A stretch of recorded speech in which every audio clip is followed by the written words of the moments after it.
Merci l'équipe Sono. Alors ce matin, je nous propose de continuer sur notre série de prédications sur les petits prophètes. Je ne sais pas comment vous vivez cette série, mais je pense qu'avec l'équipe des prédicateurs, on prend plaisir. On prend plaisir à creuser.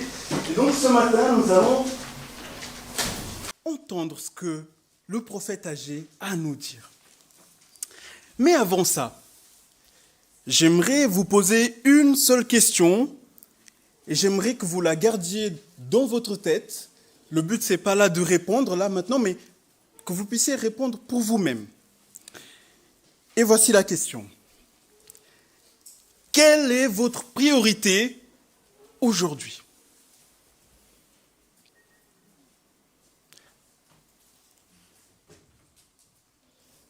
Quelle est votre priorité aujourd'hui ? Regarde-moi. Regarde, au lieu de tirer, tu fais boum, tu pousses. Poussez. Fort, vas-y. Super, merci. Merci Alfred. Quelle est votre priorité aujourd'hui ? Pour certains, comme moi, vous pourrez répondre, ma priorité aujourd'hui, c'est ma famille. Ma priorité, c'est mon bien-être, mon travail, ma santé, mes études. Et honnêtement, ce sont des bonnes raisons, ce sont des bonnes priorités. Mais souvent, très souvent, et moi y compris, c'est que Dieu passe souvent après toutes ces choses. Après toutes ces bonnes priorités, Dieu passe souvent après. On remplit souvent nos semaines, nos agendas, nos projets, nos écrans, avec plein de choses. Et à la fin, il reste très peu. Il reste très peu pour Dieu. Alors comment faire ? Comment faire pour donner la place centrale à Dieu ?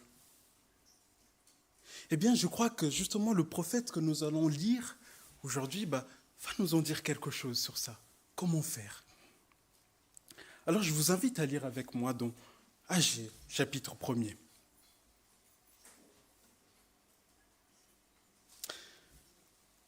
La 2e année du règne de Darius, le 1er jour du 6e mois, le Seigneur s'adressa au prophète Agé. Il lui ordonna de transmettre message au gouverneur de Juda, Zorobabel, fils de Shealtiel, et au grand prêtre Yeshua, fils de Yosadak. Agé annonça donc de la part du Seigneur. Voici ce que déclare le Seigneur de l'univers. Les gens de ce peuple affirment que ce n'est pas le moment de rebâtir mon temple.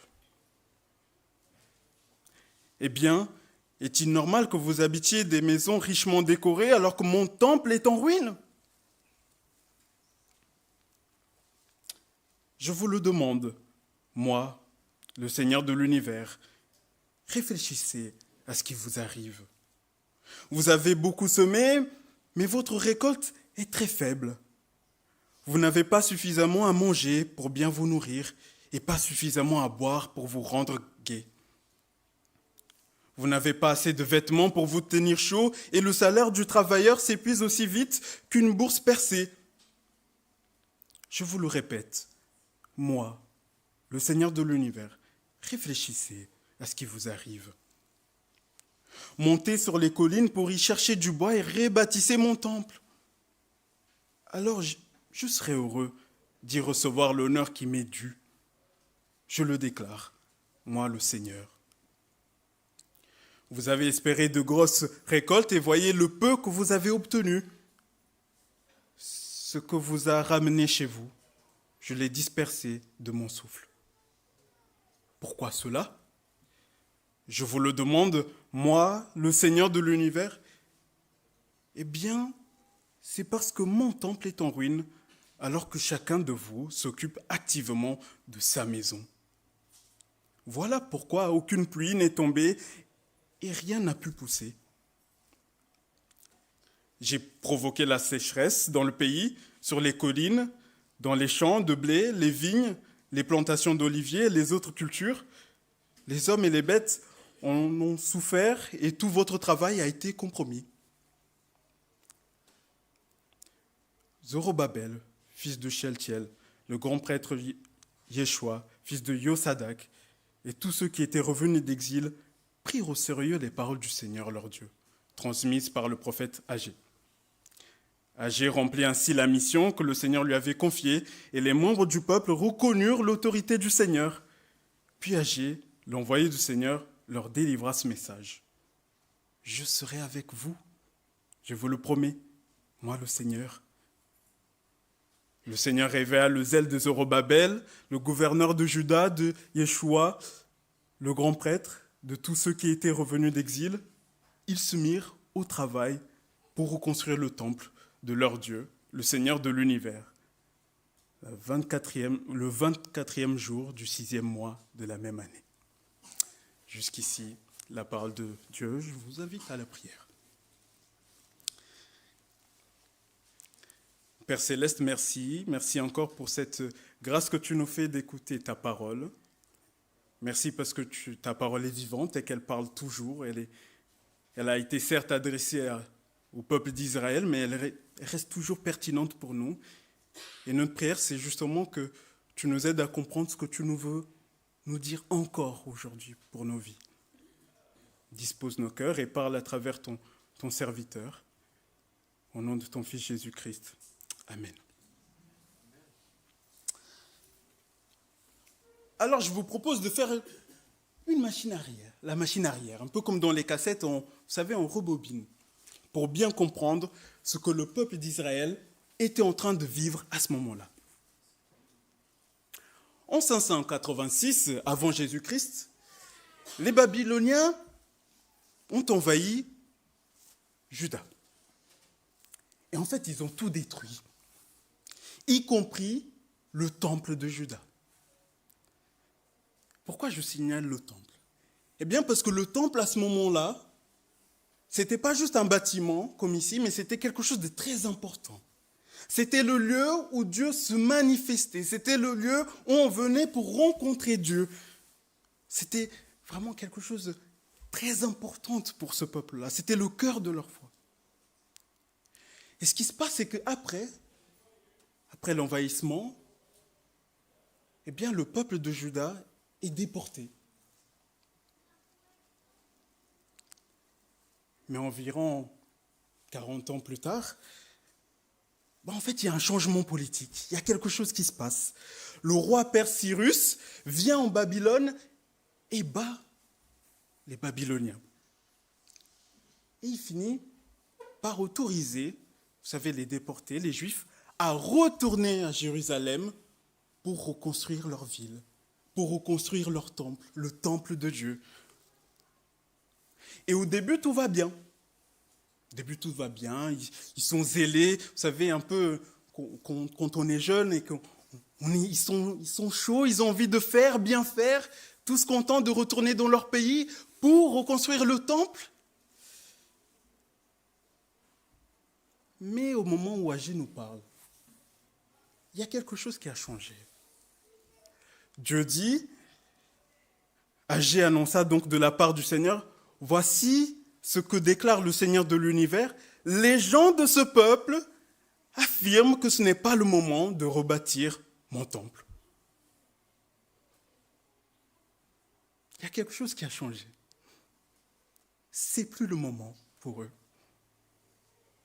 En d'autres termes, le peuple il dit, oui, le temple du Seigneur, c'est bien, c'est important, mais pas maintenant.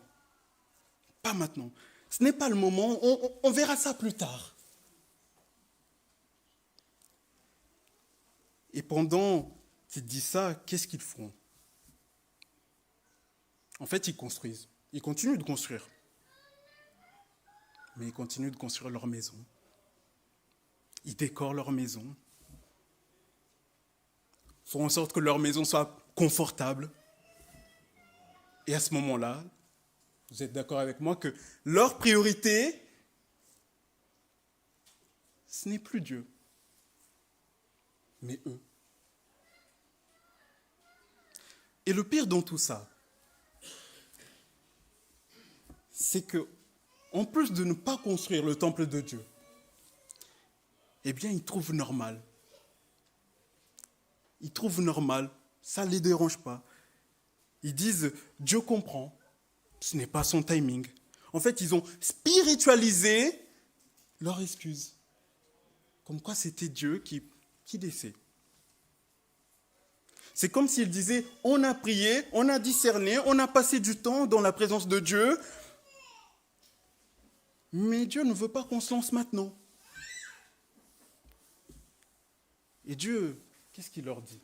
Pourrait leur dire à ce moment-là. Ah bon? Qui vous a dit ça? Moi ou vous-même? En gros, Dieu leur fait comprendre qu'ils mènent une double vie. Ils font croire que Dieu est leur priorité, mais leur choix, leur manière de faire, disent autre chose. Et nous, honnêtement, sincèrement, soyons vrais. Est-ce que ça nous arrive pas, nous aussi, chrétiens du XXIe siècle, de faire ça dans nos vies? Est-ce que ça nous arrive pas par moment de dire « ce n'est pas le moment pour moi de servir Dieu parce que je n'ai pas reçu une conviction de sa part que je dois servir ». Est-ce que ça ne nous arrive pas? Ah non, mais attends, je dois réfléchir, je dois discerner, il me faut vraiment du temps. Ma saison ne me permet pas, je ne peux pas, ma saison fait que je n'ai pas trop de temps, donc est-ce que ça ne nous arrive pas à nous aussi? Mais par contre, pour tous les autres choix, comme voyager, aller au cinéma, regarder de la télé, se faire plaisir, eh bien bizarrement, on n'a pas beaucoup besoin de discerner. On le fait. Et moi le premier. On le fait. On n'a pas besoin de beaucoup de conviction. Je vais vous donner un exemple de ma vie. Je me livre. J'ai acheté une voiture. J'avais besoin d'une voiture. Il ne m'a pas fallu beaucoup de temps pour sauter sur l'occasion quand j'ai vu une voiture passer. Je suis allé direct, franco. C'était un bon prix, je suis allé. J'ai même pas pris le temps de prier, discerner. Non, pour moi, il ne me fallait pas. Je suis allé. Mais par contre, pour d'autres choses de ma vie qui concernent Dieu, ah ben là j'ai besoin de temps, besoin de discerner. Et vous voyez, c'est tout ça en fait. C'est le double jeu, c'est le semblant.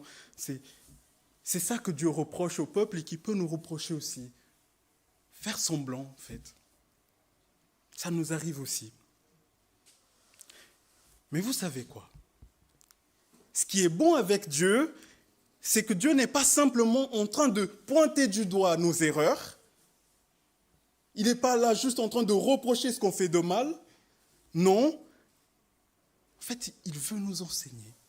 Il veut nous prendre par la main. Il veut nous conduire. Il veut nous faire grandir. Il veut nous faire connaître qui il est.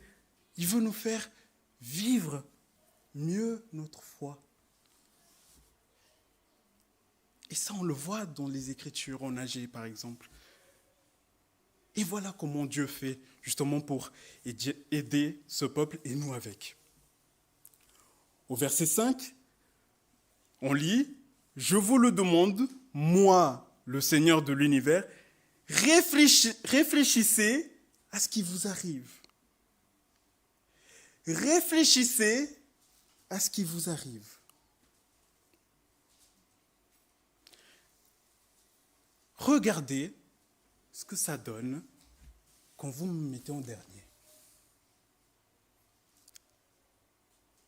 Qu'est-ce qui se passe là en Agé? Eh bien, il y a le manque, la sécheresse, la fatigue. Et pourquoi? Pourquoi tout ça? Eh bien, on le lit au verset 9. Eh bien, c'est parce que mon temple est en ruine, alors que chacun de vous s'occupe activement de sa maison. C'est ça la raison. Et donc, tout d'abord, ce que Dieu nous demande, ce que Dieu demande au peuple d'Israël à ce moment-là, c'est de prendre un pas de recul. Et réfléchissez. Réfléchis pourquoi ça t'arrive ces choses. Et ce qu'il faut comprendre ici, c'est que quand on néglige Dieu pour se prioriser soi-même, eh bien c'est nous qui perdons. C'est nous qui sommes perdants. Je vous donne un exemple concret. Et je l'ai vécu. L'exemple du mariage, par exemple. Un couple qui cherche plutôt à dépenser des milliers pour faire une grosse fête. Vous savez, les fêtes bling-bling, les fêtes Instagram qu'on voit sur les réseaux. Cherche la salle de rêve, mais qui ne prend pas le temps de construire leur couple avec le Seigneur, ne prend pas le temps de construire une vie spirituelle avec le Christ au centre. Quel est le résultat de ça? Ils auront une très belle fête, ça c'est sûr. Mais par contre, ils risquent d'être un couple fragile, un couple sans projet, un couple qui après la fête se demande mais finalement qu'est-ce qu'on fait ensemble?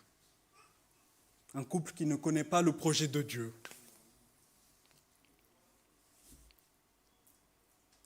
Et il y a tant d'autres exemples, mais je vous en ai donné un parce que je connais ça. Quand Dieu n'est pas au centre de ce qu'on construit, eh bien, ça ne tient pas. Ça ne tient pas debout. Mais, par contre, quand Dieu est au centre de ma vie, quand Dieu est au centre de mes choix, de mes réflexions, de mon argent, de mes occupations, alors là, je suis gagnant. Là, je suis gagnant. Quand c'est Dieu qui me dirige, quand c'est Dieu qui passe avant toute chose, alors là, je suis gagnant.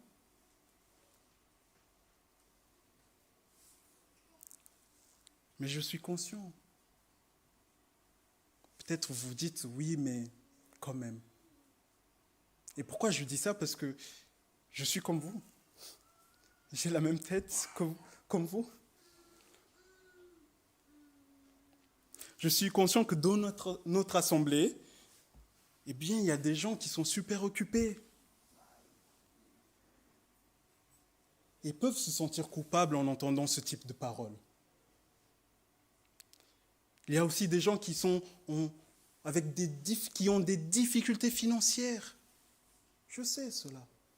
Et en entendant ce que je dis, vous pouvez vous dire, mais wow, il me pointe du doigt là.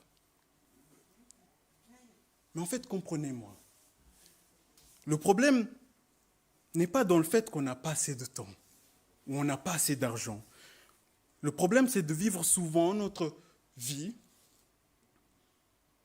en se choisissant nous-mêmes, en nous choisissant nous-mêmes en premier. Et que Dieu, eh bien, il est sacrifié.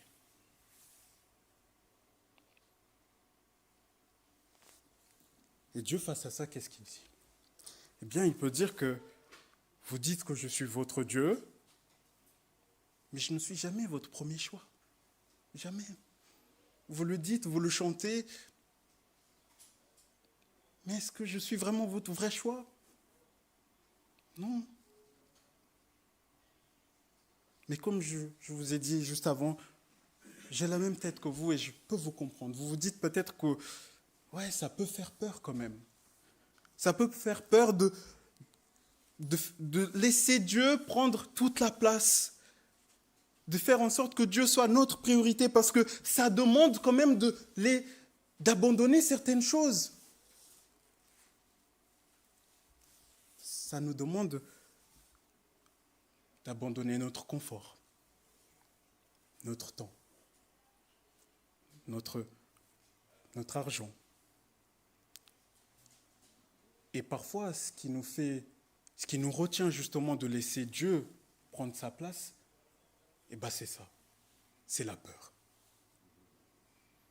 C'est la peur. C'est la peur qui peut nous retenir justement de laisser Dieu être au centre, prioritaire. Alors je vous invite, si c'est le cas pour vous ce matin, je vous invite à continuer d'écouter. Et lisons ensemble le verset 13, parce qu'il y a là quelque chose de bon. Puis Agé, l'envoyé du Seigneur, leur délivra ce message. Je serai avec vous. Je vous le promets, moi le Seigneur. Le Seigneur réveilla le zèle de Zorobabel, le gouverneur de Juda, de Yeshua, le grand prêtre, et de tous ceux qui étaient revenus d'exil. Ils se mirent au travail pour reconstruire le temple de leur Dieu, le Seigneur de l'univers, le 24e jour du 6e mois de la même année. Vous avez vu? Est-ce que vous avez remarqué? Dieu leur dit, je serai là avec vous. Et il nous le dit encore là ce matin pour nous, je serai là avec toi. Quand tu chercheras à me placer au centre, je serai là avec toi, ne t'inquiète pas. Je suis assez sage, assez puissant pour être avec toi. Alors ne crains pas.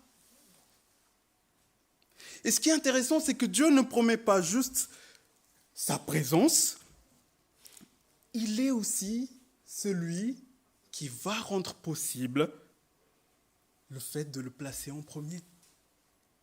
C'est lui, il va nous aider, il va le rendre possible.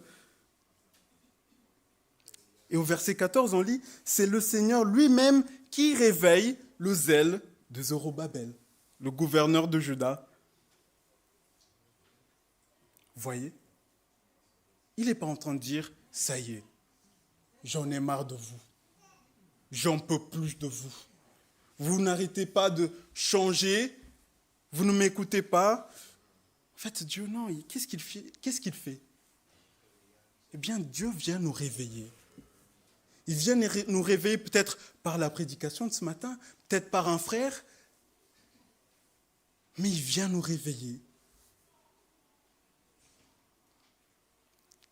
Il vient nous faire grâce. Encore ce matin. Il veut te faire grâce. Pour que nous puissions nous mettre en marche.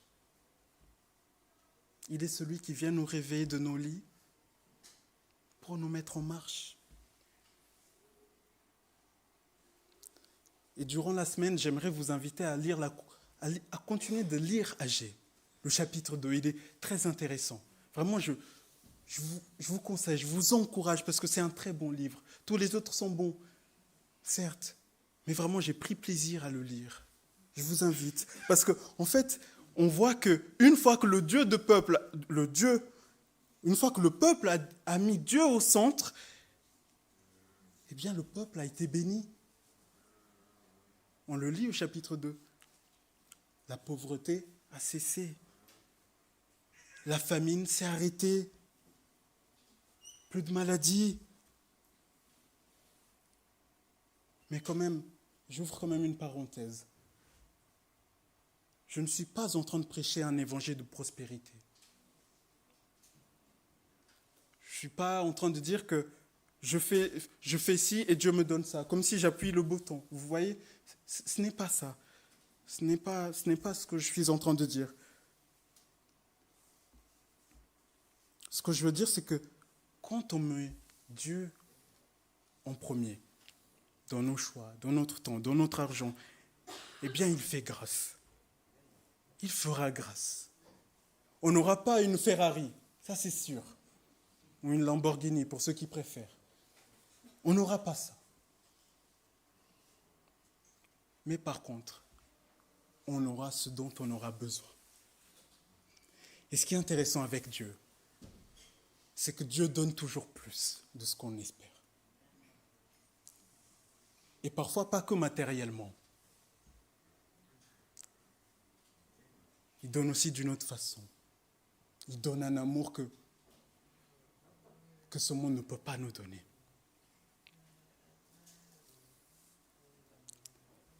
Et cette parole-là, ça m'a fait penser à ce que disait Jésus sur le sermon sur la montagne.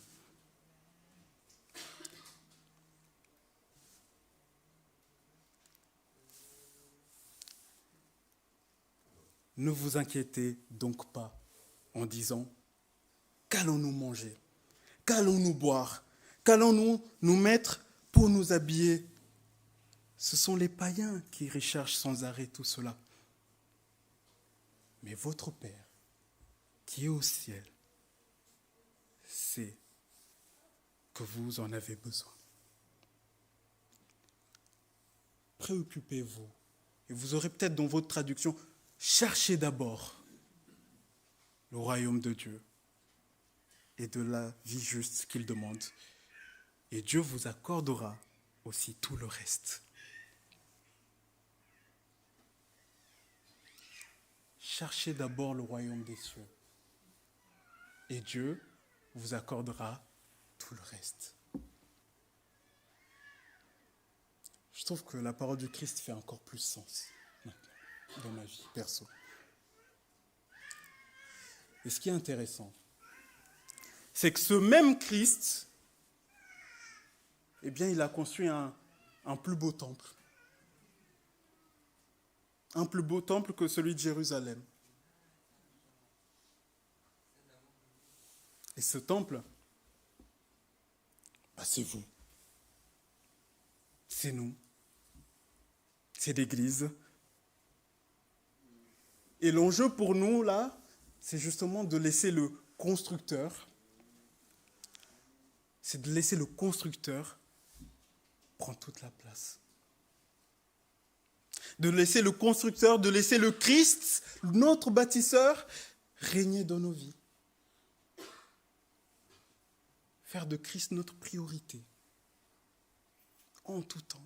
Que ça soit dans mon argent, dans mon temps. Laissons-le faire.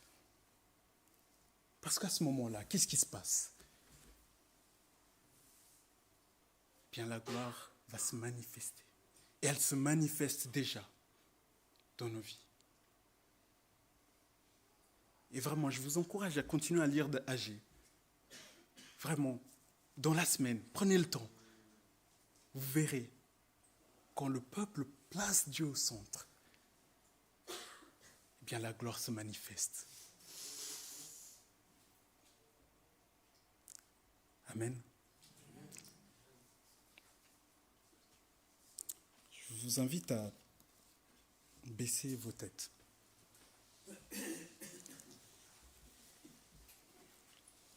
Et pendant ce temps, je vous invite à réfléchir sur ce que Dieu vous a donné aujourd'hui, à travers la parole.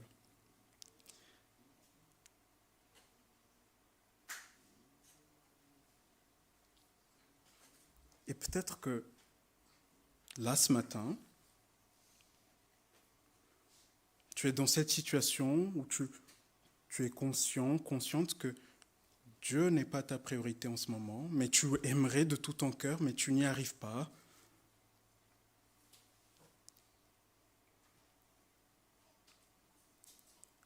Alors, saisis cette parole du Seigneur. Je serai avec toi. Je serai avec toi. Je vais le rendre possible. Et si c'est le cas pour toi ce matin, si tu te retrouves dans cette position où tu aimerais faire le Seigneur ta priorité, mais tu n'y arrives pas, eh bien, je vous invite à un pas de foi. Là, ce matin, saisissez cette opportunité que Dieu donne Si c'est le cas, pendant que les autres ont les têtes baissées, lève-toi. Lève-toi et je prierai pour toi. Lève-toi. Personne ne va juger, personne ne va chercher à voir qui se lève. Lève-toi. Lève-toi. Saisis cette opportunité, cette main que le Seigneur te donne là ce matin. Lève-toi.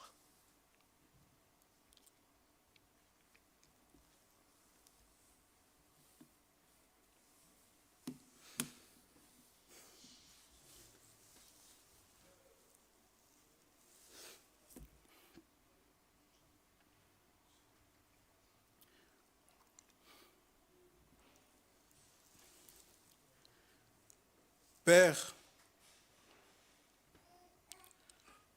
tu vois le nombre de personnes qui se sont levées. Tu vois aussi le nombre de personnes qui ne se sont pas levées pour d'autres raisons. Père, notre prière, c'est que tu viennes régner en nous. Notre prière, Père, c'est que tu viennes nous remplir de toi. Notre prière, c'est qu'on puisse vivre véritablement dans nos vies cette parole que tu dis, que tu seras avec nous. Je te prie au nom de Jésus-Christ, toutes ces choses qui viennent un peu encombrer, qui viennent prendre ta place dans nos vies, eh bien que cela cesse au nom de ton Fils. Père, nous avons le désir que tu sois notre priorité. Mais nous sommes conscients que c'est parfois difficile et c'est pour ça que nous nous agenouillons devant toi ce matin, Père, afin que tu puisses prendre toute la place, afin que toi, tu fasses en sorte qu'on puisse faire de toi notre priorité dans nos vies.